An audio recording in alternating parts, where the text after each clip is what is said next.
फिर जब इतना वो कहती है कि मैं मिठाइयाँ और भी ले लूँगी, तो वो कहता है।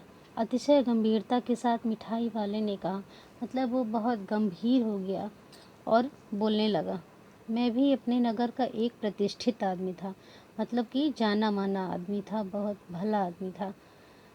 मकान, व्यवसाय, गाड़ी घोड़े, नौकर चाकर सभी कुछ था। स्त्री थी, छोटे छोटे 2 बच्चे भी थे। मेरा वह सोने का संसार था, मतलब कि वो बहुत खुश था, बहुत अच्छा परिवार था इसका, पूरा भरा पूरा परिवार। बाहर संपत्ति का वैभव था, मतलब धन की कोई कमी नहीं थी। भीतर सांसारिक सुख था और बच्चे, पत्नी सब थे। उसको बहुत सुख भी था। स्त्री सुंदर थी, मेरी प्राण थी। बच्चे ऐसे सुंदर थे जैसे सोने के सजीव खिलौने, अर्थात बहुत ही सुंदर बच्चे थे। उनकी अटखेलियों के मारे घर में कोलाहल मचा रहता था। समय की गति, मतलब कि वो जब बच्चे रहते थे, वो खेलते थे तो पूरा घर बढ़िया अच्छा लगता था, एकदम खिलखिला उठता था।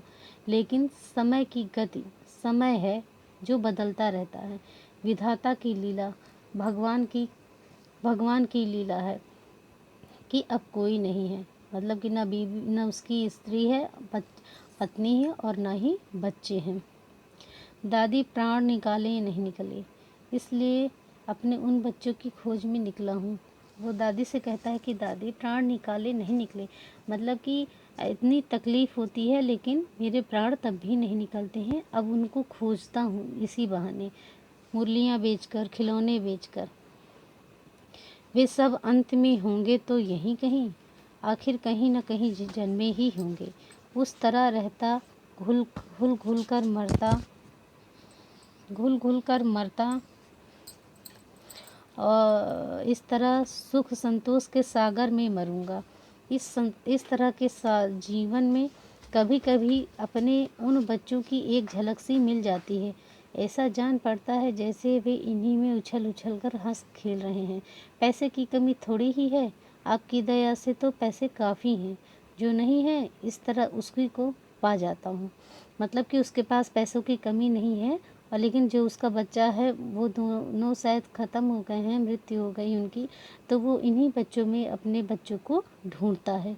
इसी में उनकी खुशी में अपने बच्चों की खुशी उसको दिखाई पड़ती हैं। रोहिणी ने अब मिठाई वाले की ओर देखा। उसकी आंखें आंसुओं से तर हैं, मतलब उसकी आंखों में आंसू हैं, खूब रो रही थी वो, उसके आंसू आ जाते हैं। इसी समय चुन्नू मुन्नू आ गए। रोहिणी से लिपट कर उसका आंचल पकड़ कर बोले, अम्मा मिठाई मुझसे मुझसे लो। यह कहकर तत्काल कागज की 2 पुड़ियाँ मिठाइयों से भरी मिठाई वाले ने चुन्नू मुन्नू को दे दी। रोहिणी ने भीतर से पैसे फेंक दिए। मिठाई वाले ने पेटी उठाई और कहा, अब इस बार से ये पैसे न लूँगा। दादी बोली, अरे अरे, ना ना, अपने पैसे लिए जा भाई। तब तक आगे फिर सुनाई पड़ा उसी प्रकार का मादक मृदुल स्वर में, बच्चों को बहलाने वाला मिठाई वाला। धन्यवाद।